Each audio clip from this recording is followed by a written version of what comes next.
삶의 경험과 지혜를 나누는 시간, 내일을 여는 보이스 김유미입니다. 요즘 사회 양극화에 대한 우려가 커지고 있는데요. 경제부터 교육, 의료까지 양극화로 인한 피해가 심각해지면서 공동체 붕괴를 걱정하는 분들이 많습니다. 지속 가능한 공동체 회복을 위해서 우리는 어떻게 해야 할까요? 자, 오늘 내일을 여는 보이스 이 시간에는 광주 NGO 시민재단 정영일 이사장과 함께 지속 가능한 공동체를 위하여라는 주제로 강연 들어보겠습니다. 예, 반갑습니다. 저는 NGO 시민재단의 정영일이라고 합니다. 오늘 여러분들께 말씀드리고 싶은 것은 우리가 흔히 이제 코로나19 종식 이후에 세상이 많이 바뀔 것이다라는 이런 이야기들 많이 하고 있죠.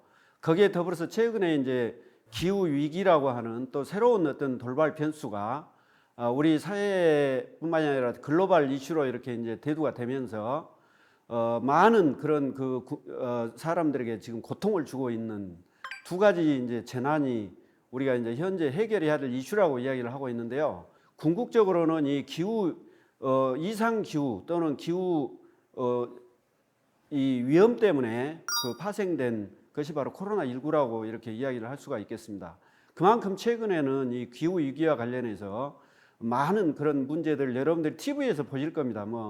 호주라든지 미국에서 자연 산불이 이렇게 계속 번져가지고 많은 그런 피해를 입고 있고, 더 전 세계 뉴스 보시면 매일 하루도 한 번도 빠지지 않고 어떤 나라에서는 홍수가 나가지고 많은 수백 명의 사람이 이렇게 희생을 당한다거나, 또 산불이나 태풍이나 이런 것들이 이전에는 1년에 몇 번 정도 산발적으로 이렇게 일어났다면, 최근에는 그런 것들이 거의 이제 정례화되듯이 일과처럼 이렇게 벌어지고 있는 것이 현재 이제 기후 재난입니다. 어떤 학자들 같은 경우는 지금 이 기후 위기라고 하는 것을 인류 대학살이라고까지 이렇게 표현을 할 정도로 대단히 지금 우리 사회 생존 문제를 위협하고 있는 것이 이상 기후입니다. 근데 이 이상 기후와 더불어서 여러분들이 아시다시피 이런 어떤 재난이라든지 또는 어떤 위기가 올 때마다 가장 희생이 크고 피해를 많이 받는 그런 계층들이 보면 빈곤계층이거나 또는 소외 계층들이 되게 이제 피해를 많이 보거든요. 유엔의 발표를 본다면 코로나19로 사망한 전 세계 인구가 약 한 1,600만 명 정도에 이렇게 이르고 있다고 그래요. 근데 더 놀라운 것은 뭐냐면 1,600만 명의 95%가 다 노약자라는 겁니다. 그리고 빈곤계층에 속하는 사람들의 사망률이 훨씬 높다라고 하는 거죠. 우리가 코로나19 시기에 경험했었던 것처럼 빈부의 격차라든지 또는 사회적 양극화라든지 교육의 격차라든지 또는 특히 노인들의 이 돌봄 문제에 대한 이런 사회적 이슈들이 아주 큰 문제로 대두가 되게 되었습니다. 그 전에는 사실은 돌봄이라고 하는 걸 우리가 몰랐잖아요. 그런 용어도 생소해 있었고, 그런데 그런 문제들이 갑자기 우리 사회에 이렇게 하나의 큰 이슈로 이렇게 이제 들어오게 된 것은 아마 여러분들이 기억하실 거예요. 코로나19 시기에 이제 학교를 못 가잖아요, 아이들이. 그러다 보니까 집에 남겨진 두 형제가 집에서 화재가 나가지고 불에 타 죽었다거나, 또는 중증 장애인을 돌보던 보호자가 버티지 못하고 결국은 이렇게 생을 마감하신다거나, 또 혼자 활동할 수 없었던 소위 이제 갇혀 있었던 노인들의 그런 자살률이 늘어난다거나, 이런 문제들이 우리 사회에 크게 이렇게 이제 대두가 되면서 이 돌봄 문제가 얼마나 중요한가 하는 이런 문제들이 사실은 이제 제기가 됐습니다. 그래서 이제 오늘 제가 말씀드리고자 하는 것은 지속 가능한 공동체를 만들기 위해서는 전 세계적으로 국가 간에 이런 노력을 해야 되고, 그리고 우리 광주라고는 지속 가능한 공동체를 만들기 위해서는 어떻게 할 것인가, 두 가지의 문제들을 가지고 여러분들과 오늘 이야기를 해보려고 합니다. 먼저 세계적 소위 말해서 유엔에서 최소한 이런 정도의 과제들을 해결해야만이 이 지속 가능한 그런 사회, 지속 가능한 공동체를 만들 수 있다. 그렇게 해서 17가지 과제들을 이렇게 제시를 하고 있습니다. 그 첫 번째가 뭐냐면 이 빈곤 종식이라고 하는 건데요. 빈곤 종식은 이제 여러분들이 잘 아시다시피 이건 자본주의 경쟁 사회가 계속 발달하면서 이게 불가피하게 피할 수 없는 그런 그 부분이기 때문에 이 문제들은 끊임없이 해결할 수 없는 그 과제로까지 이야기를 하는 학자들이 많이 있는데요. 현재 전 세계 인구의 한 7억 명 정도가 $2도 못 되는 그런 돈을 가지고 하루 그 생계를 유지하고 있을 정도로 지금 그 위험에 노출돼 있습니다. 그리고 전 세계 인구의 지금 현재 약 55% 거의 반이 넘는 이런 인구들은 아예 그 사회 보장이라든지 사회 복지라고 하는 것 자체를 모르고 사는 이런 그 불행한 그 세상을 살고 있는 그 지구촌에 지금 그 사람들이 있습니다.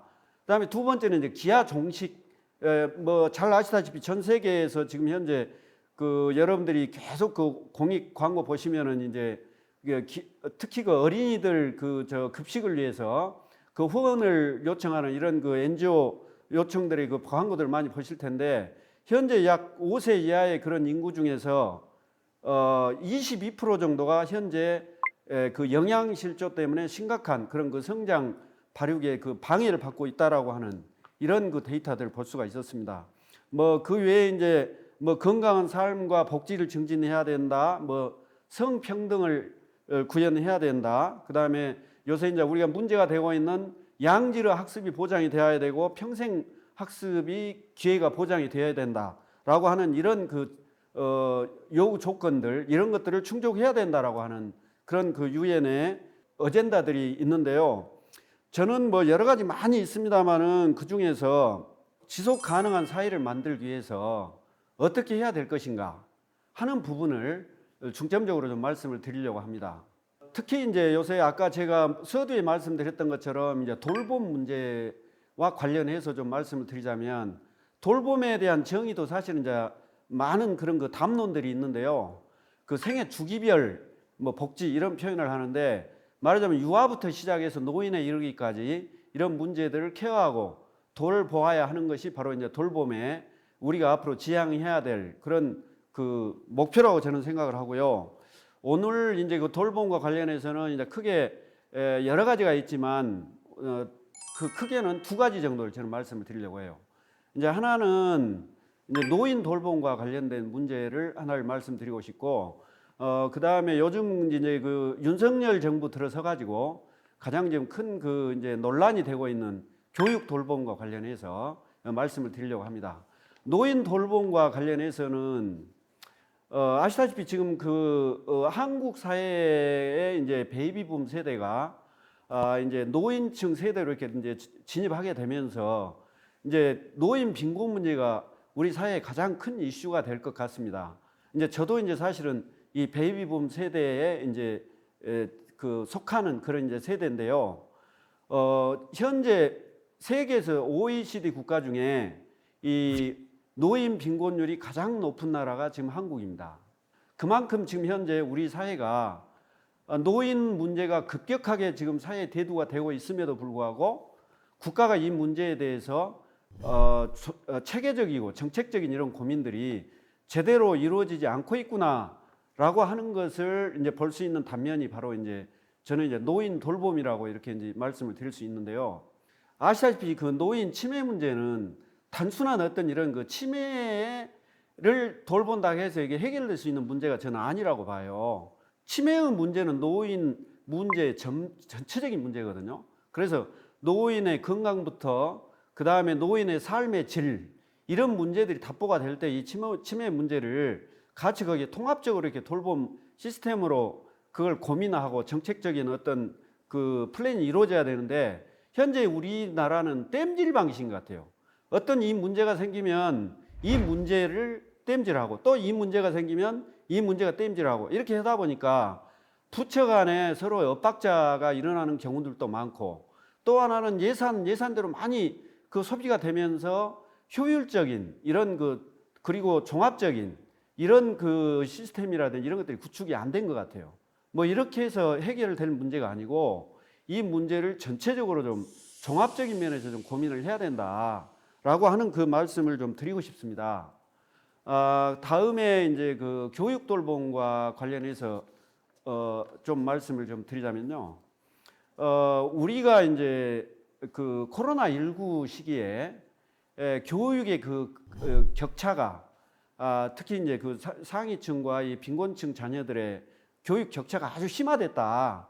그래서 그때 이제 대안들로 막 나온 것들이 이제 여러분들이 아마 익히 아시겠지만 뭐 방과후 뭐 아동센터라든지 공부방이라든지 또 뭐 지역 아동센터라든지 막 이런 것들이 그때 많이 생겼거든요. 그런 기관들이라든지 프로그램들이 많이 생겼음에도 불구하고 이 그 교육의 격차 문제는 여전히 지금 현재 우리가 해결을 해야 될 그 화두로 현재 남아 있습니다. 아까 이제 노인 돌봄 문제에서도 똑같은 그 문제 제기가 된 건데 어떤 문제가 생기면 우리가 흔히 말하는 땜질식, 뭐 땜빵식, 돌려막기식 이런 식의 그런 그 정책들이 계속 일시방편을 이루어지고 있다는 거죠. 지금 이 그 교육 돌봄 문제, 교육 격차 문제들이 계속 사회적 이슈가 되니까 지금 현 정부에서는 어떻게 하려고 하냐면은 이걸 그냥 학교 안에다 그냥 집어넣으려고 하는 거예요. 어떤 프로그램도 없습니다. 예산도 없습니다. 그 다음에 구체적으로 거기에 전화할 수 있는 돌봄을 지원할 수 있는 이런 인력도 지금 없습니다. 이런 어떤 계획도 없이 그냥 학교에다 집어넣어서 가둬놓겠다라고 하는 그런 그 정책밖에 안 되거든요. 이런 문제가 되려면 전문가들의 의견이나 토의라든지 이런 부분들 전반적으로 그런 고민들을 통해서 정책들이 고민되고 이루어져야 되는데 학교에다 가둬놓는다고 해서 이 돌봄 문제가 해결되는 건 아니잖아요. 교사, 학부모, 그 다음에 그 프로그램을 전문으로 고민하는 그런 그 프로그램 전문가, 또 지역사회, 이런 그 전체적인 그 구성원들이 모여서 이런 문제들을 협의하고 해야 되는 그런 그 정책의 고민이 저는 이루어져야 된다고 봐요.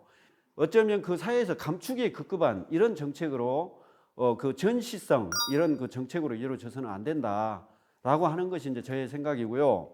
그 돌봄과 관련해서 돌봄이 정말 효율적이고 우리가 추구하는 양질의 그런 이제 돌봄 체계가 좀 되려면 돌봄 노동자들에 대한 처우라든지 복지나 이런 부분들을 이제는 고민을 해야 될 때입니다, 우리가. 왜냐하면 지금까지 그 돌봄 노동자들이 보면 거의 최저 생계비에도 미치지 못하는 이런 그 처우를 받으면서 우리 사회의 돌봄들을 지금 그 돌보고 있는 거거든요.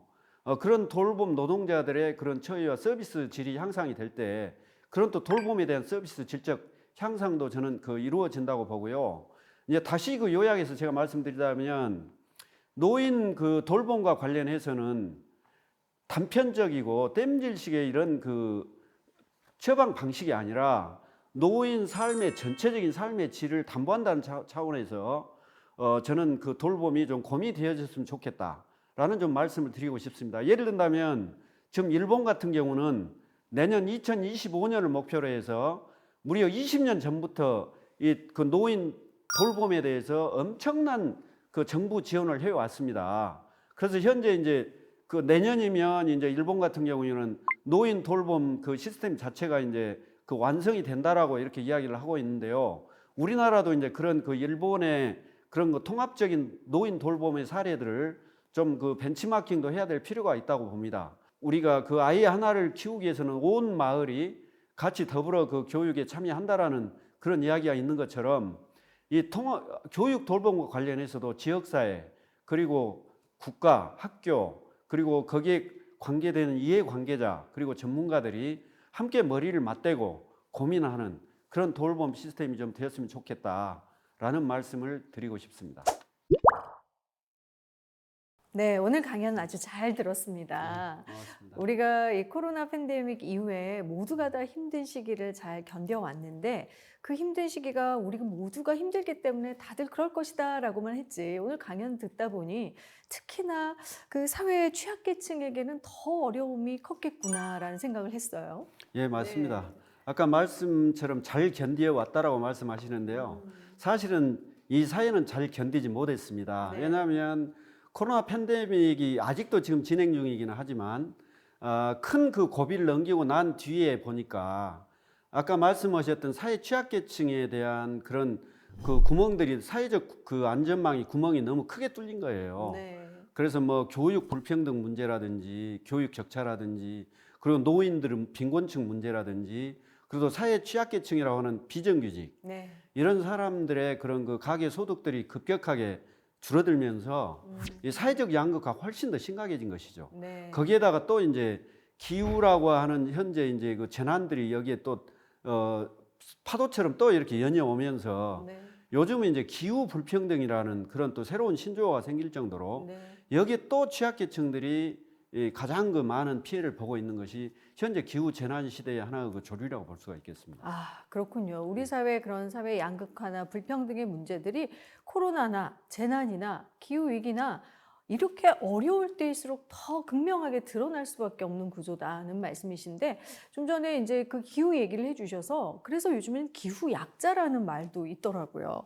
정말 사회적인 어떤 약자들이 점점 더 그 피해가 커질 수밖에 없는 구조인데 환경이나 기후 영향도 그만큼 크다는 얘기네요. 예, 그렇습니다. 그 방금 말씀하신 기후 약자라고 하는 것이 이 기후 위기 시대에 도래하면서 그 기후 위기에 제대로 대응할 수 없는 그런 그 취약한 계층을 우리가 이제 그런 용어로 이제 표현을 하는데요. 네. 이 기후 위기라고 하는 것은 이제 예방을 할 수가 없습니다. 우리가 흔히 이제 새로운 신기술이 만들어지고 뭐 탄소를 포집할 수 있는 새로운 어떤 뭐 인공지능을 이용한 이런 그 시스템이나 프로그램이 생길 거다라고 말씀을 많은 분들이 하시는데 네. 이것은 전혀 다른 문제입니다. 왜냐하면 이미 기후 위기는 우리가 예견하고 준비한 것보다도 훨씬 더 앞질러 가버리기 때문에 네. 이미 엄청난 피해나 희생이 당하고 난 뒤에 그 이후에나 이렇게 만들어지는 것이기 때문에 절대로 기후 위기의 문제를 우리가 대응해서 선제적으로 앞질러 갈 수 없는 문제이기 때문입니다. 아, 네. 정말 심각한 우리의 문제인데,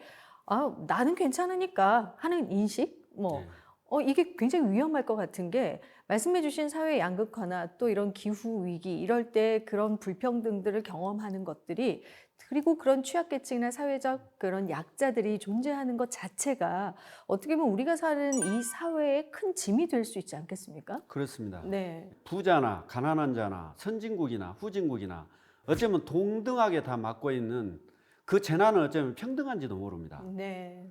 근데 문제는 뭐냐면 거기에서 가장 큰 희생자가 이제 사회적 취약계층이 될 수밖에 없는데 그런 문제들을 이제 해결할 수 있는 방법은 아까 말씀드렸던 것처럼 이제 이 탄소를 줄이는 건데 현재 우리 인류가 큰 그 인구 이 멸종 위기를 이 5번을 견뎠다고 그러거든요. 네네. 견뎌왔다고 그러는데 지금까지 그 5번의 그런 멸종 위기를 겪으면서 우리가 공룡이 멸종된 그 시기를 제외하고 4번의 경우는 전부 다 우리가 현재 문제가 되고 있는 이 탄소 배출량 때문에 네. 사실은 그 멸종 위기를 가져왔었고요. 현재 우리가 지금 문제가 되고 있는 이 탄소의 50%는 최근 우리가 30년 이내에 지금 만들어진 탄소입니다. 네. 그게 무슨 이야기냐면 그 멸종의 시간이 이전보다도 훨씬 더 빠르고 급박하게 오고 있다. 네. 근데 우리는 아까 말씀하신 것처럼 나무일처럼 네. 또 나무나라처럼 우리와 상관없는 것처럼 이렇게 인식을 하고 있는데요. 이 문제는 결코 그렇지 않다고 봅니다. 네, 그냥 방치하면 이제 멸종이라는 말을 쓰시긴 하셨지만 인류의 어떤 공동체가 붕괴될 수도 있는 문제구나 이렇게 그렇죠. 생각하신다는 예, 거네요. 그렇습니다. 예. 네, 사회적 약자들을 보호하고 또 공동체 붕괴를 막기 위해서라도 좀 튼튼하고 든든한 사회 안전망들이 필요할 텐데요. 그런 면에서 어떤 보편적인 복지라든지 그런 안전망들이 될 수 있는 것들에는 그럼 어떤 것들이 있을까요? 이 보편적 모든 문제들을 해결하는 것은 저는 돌봄이라고 봅니다. 네, 그래서 저는 앞으로 우리 사회의 어젠다는 돌봄으로 시작해서 돌봄으로 끝난다라고 이렇게 이제 뭐 이야기할 수 있겠는데요. 네, 이 기후위기 시대에는 사회적 그 취약계층이 바로 우리가 될 수 있습니다. 그래서 방금 그 말씀하신 것처럼 이 보편적 그 복지라고 하는 것은 다시 말씀드리면 돌봄, 통합적 돌봄이라고 네, 이렇게 표현을 해야 될 것 같고 네, 그 문제에 대해서 그 국가가 이렇게 파편적이고 부분적인 이런 그 정책을 펼 것이 아니라 이제는 정말 전체적인 복합적이고 전체적인 이런 그 통합 돌봄이 돼야 된다. 저는 네. 그렇게 보고 있고 그것만이 해결책이라고 저는 보고 있습니다. 그렇군요. 예. 돌봄 안전망이 필요하다. 예. 통합 돌봄 안전망 이렇게 예. 말씀을 해주셨는데 그러면 그런 돌봄의 대상 어떤 분들이 있을까요? 예, 지금 가장 이제 취약한 문제를 우리가 노인 빈곤 문제, 노인 돌봄 문제를 말씀을 제가 드렸었는데, 사실은 그 돌봄은 태어나면서부터 시작해서 그 노인이 노년기에 사망하는 그 순간까지가 사실은 다 돌봄의 대상이거든요. 네. 그래서 특정하게 어떤 돌봄이 지금 현재 우리가 케어해야 될 대상이다라고 이렇게 이야기를 하기에는 사실은 그 좀 그 문제가 있는 것 같고, 가장 이제 시급한 문제. 그러면 우리가 지금 이제 현재 누구를 돌봐야 되냐? 네. 현재 지금 아까 말씀드렸던 노인 문제, 그다음에 저 아이들, 그다음에 더 저는 그 큰 문제는 돌봄을 돌보는 돌봄 노동자들의 그 처우나 복지 문제. 네. 저는 이 문제가 저는 빨리 해결돼야 된다고 봅니다. 네. 근데 현재 우리나라의 인식은 뭐냐면, 가정에서 그냥 그 주부들이 하듯이 일상적으로 그냥 그 돌보는 거 아니야? 네. 이렇게 생각을 하고 그런 것들을 아마추어적인 아무나 할 수 있는 걸로 생각을 하는데요. 네. 돌봄은 저는 그렇게 해서는 안 된다고 봅니다. 네. 돌봄의 대상은 어떻게 보면 전 국민이고 우리가 될 수 있고, 그 그렇습니다. 돌봄을 하는 행위를 하는 주체 자체도 돌봄의 어떤 복지 안에 또 들어가야 한다는 그렇습니다. 말씀 잘 들었고요. 광주시 같은 경우에는 지금 광주다움 통합 돌봄을 운영을 하고 있지 않습니까? 이 관련해서는 또 어떻게 보고 계시는지, 또 개선해야 될 점들이 있다면 한 말씀 해주시죠. 이 윤석열 정부 들어서가지고 예산이 많이 복지 예산이 지금 삭감이 됐습니다. 네. 그 와중에서도 이제 광주시가 좀 그 선도적으로 이런 이제 통합적인 돌봄 시스템을 구현하겠다 해서 이제 광주형 통합 돌봄을 이제 그 뭐 공약으로 발표도 하고 이제 시행을 해서 이게 이제 전국적인 하나의 통합 돌봄 모델로 사례가 될 수 있겠다. 그래서 이제 많은 평가를 지금 받고 있습니다. 네, 네. 뭐 매스컴이라든지 사회적으로도 그 취지라든지 그 광주형 통합 돌봄이 담고 있는 내용에 대해서는 저도 아주 그 바람직하다. 그리고 더더군다나 이렇게 아주 어려운 그 재정이 어려운 상황에서도 이런 통합 돌봄 시스템을 만들었다고 하는 것에 대해서는 정말 높게 평가를 합니다. 네. 근데 이제 문제는 뭐냐면, 그 돌봄을 돌보는 돌봄 노동자들의 문제라고 저는 봐요. 네. 통합적인 돌봄이 제대로 이루어지고, 그리고 그런 양질의 어떤 돌봄이 이루어지기 위해서는 돌봄 노동자들의 처우나 그런 또 복지 시스템이 저는 잘 돼야 된다고 봅니다. 네. 그리고 전문 지식도 있어야 되고. 그런데 현재 이제 그런 부분들이 여러 가지 이제 제약적인 한계는 이해가 되지만, 광주형 통합 돌봄에서 가장 이제 저는 해결해야 될 문제다. 네. 이것은 바로 이제 돌봄을 돌보는 돌봄 노동자들의 처우와 네. 이 그 복지를 올려주는 것, 업그레이드 시켜주는 것이 통합형 광주형 통합 돌봄의 저는 그 성공 요소라고 저는 그렇게 말씀드리고 싶습니다. 네, 돌봄의 대상을 정말 보편적 복지 차원에서 넓혀가는 대상 중심의 그런 정책도 중요하지만, 돌봄을 하고 있는 노동자들까지도 포함한 그런 정책도 필요하다는 그렇습니다. 말씀을 해주셨습니다. 네. 우리의 인식도 아까 초반에 제가 좀 달라져야 하지 않을까요라는 이야기를 잠깐 했지만, 어떤 부분에 있어서 사회적 인식도 좀 바뀌었으면 좋겠는지 한 말씀 해주시죠. 예. 이게 이제 자본주의 경쟁 사회다 보니까 양극화가 심해지잖아요. 네. 사회적 계급이 생기면서 불화가 생기잖아요.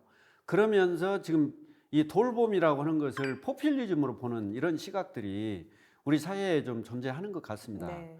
근데 이 돌봄은 포퓰리즘이 아닙니다. 이것은 정말 우리 사회 공동체를 만들어가고, 아까 말씀드렸던 지속 가능한 공동체를 우리가 그 유지해 나가는데 필수적인 문제고 최소한의 요구 조건이라고 저는 봅니다. 네.